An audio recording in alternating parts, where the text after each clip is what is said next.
Hey boys and girls, we're going to be doing some vocabulary work today in our listening journal for fairy tales and tall tales.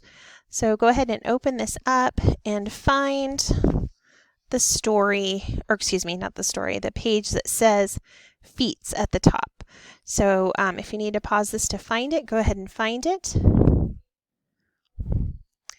We heard in the story John Henry, people would tell stories about these steel-driving men and their amazing feats. So let's look at what that word feats means.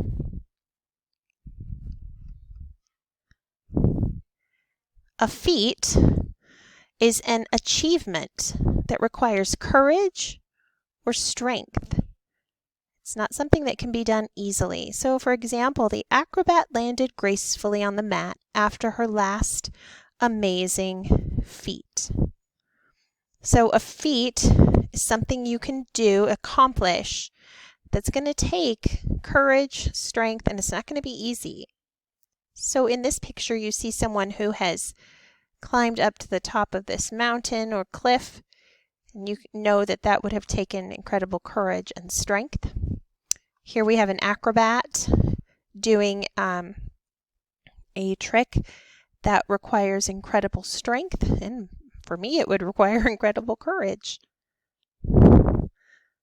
So let's get back to our word work here. So let's start by thinking about the sounds in feet. Eat. That E sound is the long E sound. So you're going to read these words and circle the ones that have the E sound, the letters, that make the E sound. So in feet, we have E-A. That's spelling for E. Read this word. Queen. Queen. We have that E sound, but this time it is spelled with two E's. Seed. We have the E sound. This time it's spelled with two E's. Here's a word that you may not know, easel. Easel. An easel is something that holds up, if you have a painting on here, holds up a painting so you can draw on it. That's an easel. Easel, so E-A says E. We have this word, complete. So we have these E's work together to say E. So we don't circle the T, we kind of go over it like a rainbow, except for my rainbow's not very neat. Complete. You hear that E sound? We have the same thing here. Eve. That E and the E work together to make the E sound. Seat. We have the E sound in seat spelled E-A. And wheel. We have E-E that says E. So we've seen some different spellings for the E sound, E-A, E-E, and E consonant, E. So let's think back to the meaning of the word feat. The word feat means an accomplishment that requires courage or strength. So you're going to draw a picture here of something that would require courage or strength. This could be something that you've accomplished, or it could even be something that you want to accomplish. So sketch a picture here. Then you're going to write a sentence using the word feat.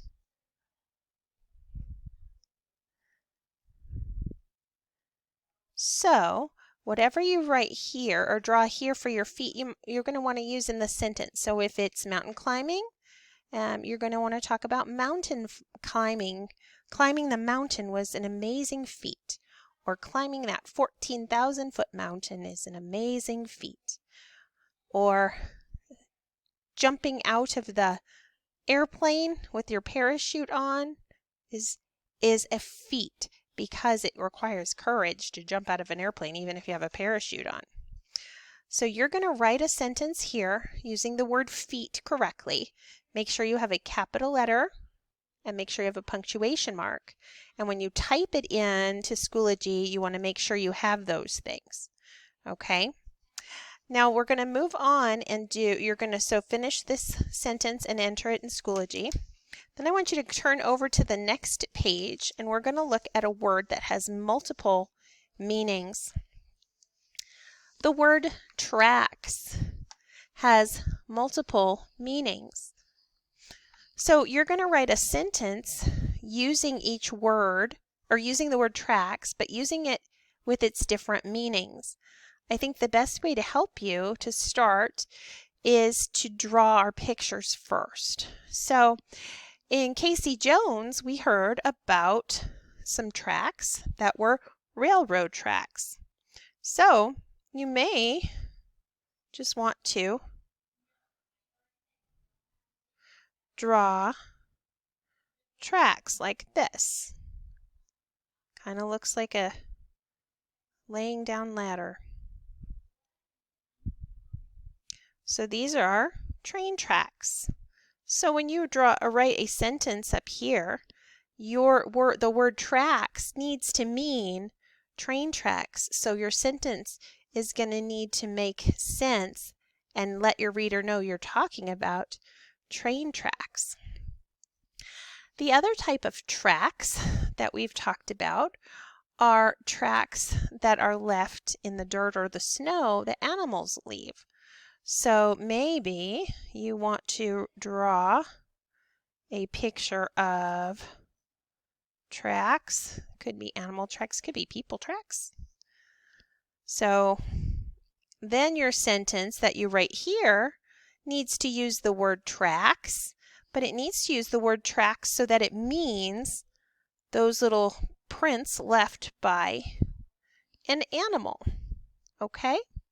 So your sentence, both sentences will have the word tracks in it, but this sentence is going to be talking about railroad tracks, and this sentence is going to be talking about tracks left by an animal. These two sentences you will also enter directly into Schoology. Make sure you have capital letters and punctuation because that is important for you to remember. All right, boys and girls, thank you very much.